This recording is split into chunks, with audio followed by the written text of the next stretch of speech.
Hey there, welcome to the James Show, News Talk 820 WBAP, now on FM at 93.3.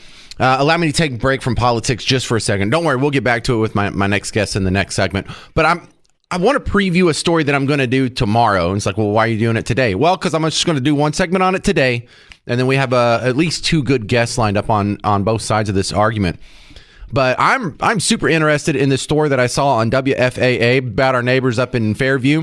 If you don't know where that's at, you know where McKinney Island is. It's a little bit east of there. And the Mormon church there, they call it a temple or a ward or something, but it's quadrupled in the last generation or so. And you know why? Because Mormons do a very good job of having children. It's part of being a Mormon. It's their jam, dude. I grew up with I'm not Mormon. I'm just a regular old Southern Baptist. But in the school where I grew up in Bucktussle, we had a nice chunk of Mormons. And so I think I know a little bit more about them than the average bear. And look, while I don't agree with what they believe religiously, what a great group of people. Whenever you see the news and someone pulled up on a birthday party and they just thought about squeezing some rounds off in a crowd and they hit like 5 different people. Never a Mormon. I haven't seen one Mormon drive through. This is the same thing I see about the Jews. Of all the religions, there's some of them that will take someone from another religion. They'll put them on their knees with a sack over their head, and then they'll cut their head off on a video and put it on the internet like it's great. Never a Mormon. However, in Fairview, the Mormons, they're out of space. They want to build a new temple, and they're getting pretty ambitious with it. They don't just want to build one with a little bit more floor space. They want to build what sounds like a pretty giant monument. Here's the report from our news partner, WFAA. New this morning, a small North Texas town taking some action in a debate that has had some residents divided for months now. Now, while you were sleeping, Fairview's council denied a permit request for a new temple in the area. This is all playing out minutes away from McKinney. Our Janelle Fort is live this morning there where the city council or the town council meeting went on for hours. Yeah, largely because of the sheer amount of people on both sides of this who signed up to speak during public comment. Unsurprisingly, this meeting was packed. The issue at hand is that the Church of Jesus Christ Latter-day Saints, you may know it better as the Mormon Church, wants to build a 65-foot tall temple with a spire that reaches 173 feet high, and they want to build it in a residential area here in Fairview.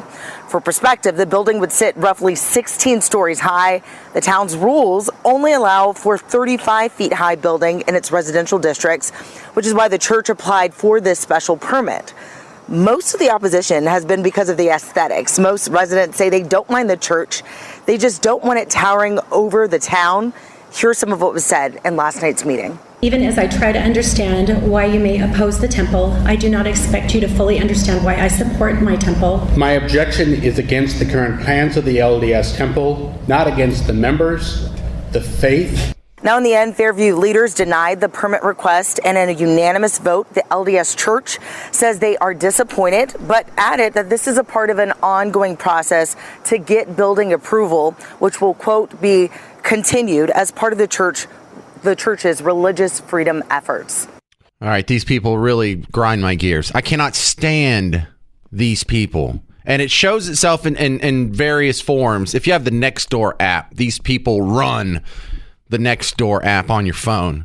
These people that don't want anything built down the road from them because it'll disrupt them. Oh, this is a residential neighborhood. We don't need a gas station. Well, it's not going to be next door to you. It's going to be on the next block over. See, I don't get this. I don't get how just because you own a little chunk of property that you can have some sort of say-so in what happens to all the other private property around you or even the public property. You don't have that right. Oh, it ruins the rural aesthetic of the village. Yeah, it does. That's what all progress does. That's what all urbanization does. That's what all development does. What do you want them to do? You want them to build a horse barn, like a red barn? Is that what you want them to do? You want them to build a old-timey saloon like it's Tombstone? No, this is what you want. You know what else ruined the perfect, tranquil, rural setting? The entire city of Dallas did. It was before this was here. This was all tranquil. It was rural. There was trees. You had your line of sight so you could sit in your backyard and not have to see anyone else's buildings. And if you're against that, then you're against progress. This is what progress looks like. Sometimes progress means that someone's going to have a piece of private property that's down the road from yours, and they're going to build something you don't want. But then again, I don't understand why they have the rule in the first place. Oh, we can't build anything over 25 feet in this residential neighborhood. I don't like zoning. Zoning's dumb. Zoning is counterproductive. I understand why you think it would have benefits, but this is not the intent. And don't tell me the Mormon thing's not part of it. Do Catholic churches get protested like this? Do Protestant churches get protested like this? I don't know. They might. Just show me an example. So I just wanted to get this one on your mind, let you think about it, maybe talk to your spouse about it when you get home, because I'm going to have a couple of guests on tomorrow's show at about this time to talk about this, and I want to hear from both sides. Like, it's really that's the argument against it. It'll disrupt our little rural community to have what? A giant architectural monument, 128 foot tall spire. That would be a pretty cool addition to most neighborhoods. What's really going on? Anyway, we'll talk about that on tomorrow's show at about this time. Coming up next, Tommy Pigott from the RNC is going to be on to talk about Kamala, Tim Walz, J.D. Vance, Donald Trump, and Decision 2024. It's The James Show. News Talk 820 WBAP, now on FM at 93.3. Hey there, welcome back to The James Show. News Talk 820 WBAP, now on FM at 93.3. Welcome back to The Big Show. You got any comments, want to jump in on the conversation? It's 800-288-9227, 800-288-9227. Pat in McKinney, you're on WBAP. The boys don't want tampons in the restrooms. That's not what this is about. It's about perverts sexualizing our children. It's part of the dumbing down of America, so they'll be asking questions and thinking instead of thinking about their schoolwork and what they need to be learning. Thank you. Yeah, the frustrating part about that is it's so obvious. This is one of the arguments that I don't mind having it because we can't lose this argument. They can push back and they can try and tell you, no, men can have babies. No, there's no biological difference between men and women. They should be able to shower in locker rooms together, and I mean, they should be able to compete against each other in sports, but it's not going to work out. It's not a winnable argument. It's like saying something can be two colors at the same time. Something can be red or green, but it can't be red and green at the same time. And look, it's so obvious because even children understand the basics. And when you try and just subvert the laws of science like that, you're going to lose every time. It's like trying to disprove gravity. Oh, you think you can disprove gravity? Drop an apple and make it go up. Boys have a penis, girls have a vagina. Yeah, it really does come down to that. Hey, a crazy story I heard it from Eric yesterday. Bushman told me about this first, told probably the same time he was telling you about it. There was a little bit of a fender bender on LBJ, and I don't know if alcohol was involved or bath salts were involved, but this one got really crazy really quick. As I understand, here, let me just play the report, and then we have new info on it. Since you heard about it from Eric yesterday. This is from our news partner, WFAA. A crash that turned into a good old-fashioned stabbing? This long line of traffic was caused by more than just rush hour.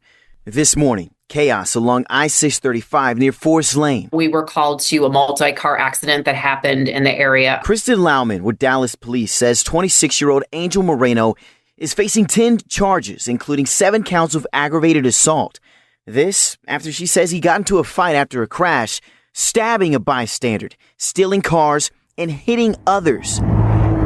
Police say it all started when Moreno was involved in a crash and then got out to fight another driver. Another driver tried to stop that fight, and that's when the suspect driver stabbed that particular driver. Lauman says he didn't stop there. There was a TxDOT employee that saw the accident, stopped to assist, and the suspect actually got into the TxDOT vehicle. She says Moreno then hit the employee, jumped out of that vehicle, and jumped into someone else's vehicle that got out to help, hitting them.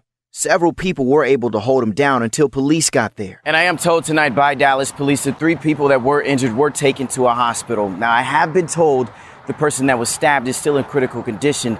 The other 2 they're expected to be okay. It took hours for the interstate to reopen again, and police, they're just thankful others stepped up to help. If you see something, say something. In Dallas, I'm Richard Solomon. All right. Thank you, Richard Solomon. However, that's the story that I heard, and it tracked with what you heard from Eric Bushman yesterday. However, now that we have some paperwork on the case that's been filed and the media has been able to dig up the affidavit that went with the arrest record yesterday, we have a little more information on that. Now, that just happened yesterday. So let me give you a little more details. The suspect, reportedly, allegedly, get off my back, lawyers, some guy named Angel, not really an angel, is he? 26 years old, sideswiped several cars and crashed into an 18-wheeler. That's how it started. So some drivers were getting out that were involved in the crash to check the damage on their car, as you would. Nothing abnormal there.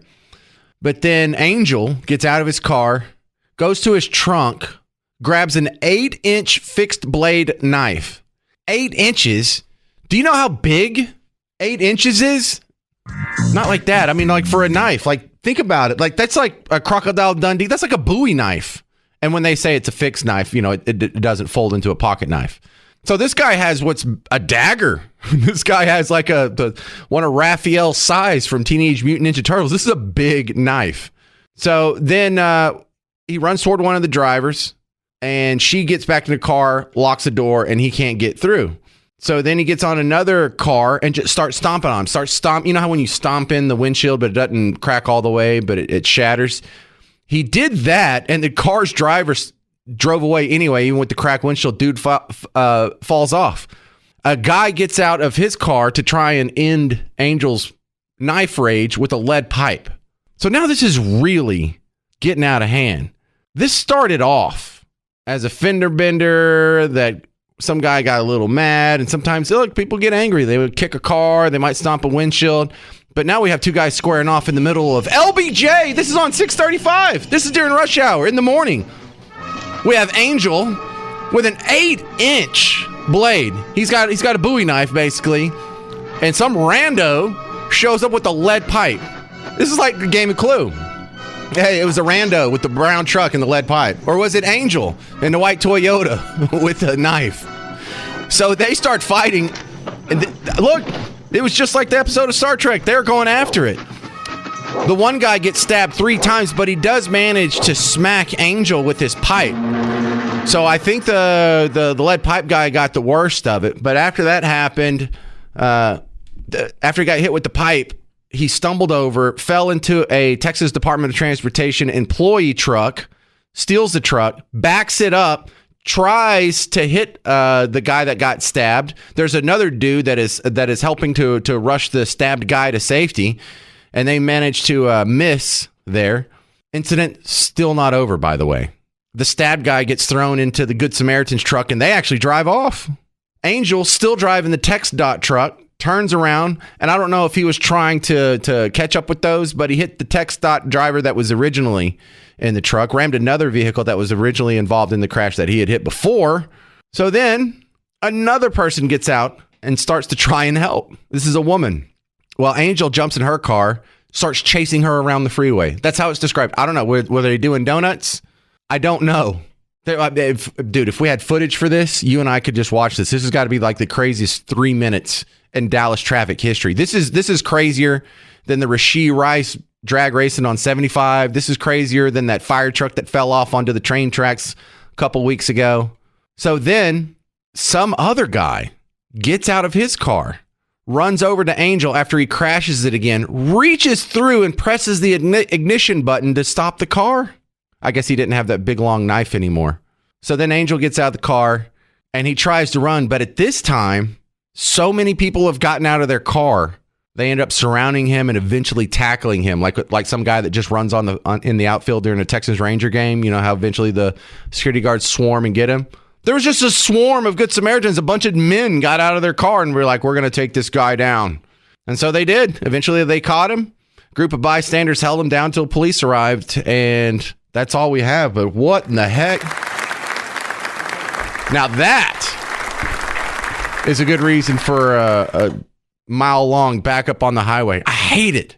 I hate it when you're in a a traffic jam. And when you finally get by, the wreck's on the other side of the road. Turns out the reason you were going slow because everyone just wanted to stop and look.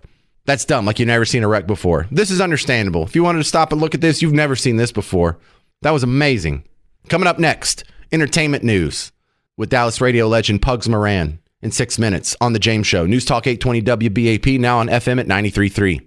Hey there, welcome to The James Show. News Talk 820 WBAP, now on FM at 93.3. Election 2024 rolls along, and yes, I am planning on playing bingo again with the next debate.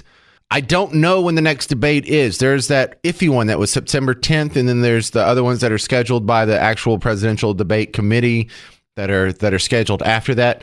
But if you have any parties that are already planned or an organization that's already wanting to do something, let me know, because if I don't hear about it pretty soon, I think I'm going to put my own thing together like we did last time. Stopping down for a second here, I want to bring in a guest, Hans von Spakowski from the Heritage Foundation again. And hello, great to see you again, Hans. And the reason I'm bringing in today, the Fifth Circuit stopped Democrats from misusing the Voting Rights Act. Explain this one to me. How important is this ruling, Hans? It's James, it's very important. Thanks for having me back. Look, the Voting Rights Act, as you know, was passed to stop racial discrimination in voting, something that was real back in 1965 when it was passed. That hasn't been going on for decades, but what has been happening in the last couple of decades is it's been used mostly in redistricting fights, as you well know, including in Texas. Well, what the Voting Rights Act said was if Black voters, for example, are being discriminated against, the way to fix that in the redistricting process is if you can create a district in which they are a majority of voters, 51%, well, then that's a protected district under the Voting Rights Act. Well, in Galveston, there aren't enough black voters to create a district where they are a majority. There aren't enough Hispanic voters to create a district where they are a majority. So what happened was the NAACP, the Garland Justice Department, under the Biden administration, they all came in and said, oh, well, you've got to create a district that combines the black population and the Hispanic population. They then will be a majority, and that's required by the Voting Rights Act. So they are demanding gerrymandering. That is exactly right. And what the Fifth Circuit said, which is exactly right, is that, look, the Voting Rights Act protects against racial discrimination. When you combine different groups, like the black residents of Galveston and the Hispanic population, they're engaging in and trying to say you have to protect a political alliance. They're not voting the same because of their race or ethnicity. They're just voting the same because they like, for example, Democratic candidates. And the Voting Rights Act was not put in place to guarantee and protect political alliances. And so what the Fifth Circuit said was, no, there's no requirement for these kind of districts. It's called a coalition district when you combine these different groups of voters. Yes. And they're not required by the Voting Rights Act. So the worst one I know of in America is something I had to deal with because for a while there I was on a radio station in New Orleans, and they have a congressional district that is the most horrible part of New Orleans, and then a little thin line that goes all the way up to Baton Rouge and gets the heavily minority part in Baton Rouge. But they're connected by this thin line that follows the Mississippi River. It's the most obvious form of gerrymandering, but it almost makes sense if you reinterpret the Voting Rights Act to not eliminate discrimination based on race, but insist that race be the top consideration when drawing districts. Yeah, no, you're exactly right. And that's the other big problem that the Voting Rights Act, the misinterpretation of it, I think, has caused in the last few decades is the people who used to say race should not be a consideration in redistricting, which is exactly right. These days, that's the NAACP, the Democratic Party, say, oh, no, race ought to be the number one main factor, and that is unconstitutional. You can't do that. It's the same kind of approach I felt when there was the complaint against redlining, where they were like, banks have just sectioned off parts of the city and they won't lend to them. And they turned that into they won't lend to black people, but it just turned out that the parts of the town where real estate was in decline happened to be more minority than the other parts of town. And so they turned on the banks instead of saying, well, you shouldn't consider race at all in your applications. Now we demand race be considered when deciding on whether or not someone gets a loan even. So this is sort of like the public sector version of that. Yeah, it is. And look, this could shift political power, not only in state legislatures. The Fifth Circuit covers Texas, Louisiana. You're just talking about New Orleans and Mississippi. It could shift political power in Congress. Texas alone, according to a story that I saw, has 5 of these coalition congressional districts, including downtown Houston's 18th congressional district. That's the one that was held by Sheila Jackson Lee for so long, who just passed away. So last week, right? If you get rid of those coalition districts for Congress in state legislatures, the probability is pretty strong it will shift those seats from being held by Democrats to Republicans. Okay, so will they stop this then when we stop having the coalition districts altogether? I mean, would this be something that has to wait until the next census gets redrawn? What is this? How does this apply? It'll have to wait until the next redistricting. But in Texas now, Louisiana, Mississippi, there's no requirement under the Voting Rights Act to draw a coalition district. Interesting stuff. Well, I wish the story was getting more attention because it seems kind of consequential, Hans. Well, I think it is too, but it's been swamped by other news. All right. Thank you very much for your time, Hans von Spakowski. How do they find you outside of the James Show on WBAP? Go to heritage.org, I got an article about this at the Daily Signal. Thank you very much, Hans von Spakowski on the James Show. Hello. Great to see you again, Hans. Your thoughts, 800-288-9227, 800-288-9227. This is the James Show, News Talk 820 WBAP, now on FM at 93.3.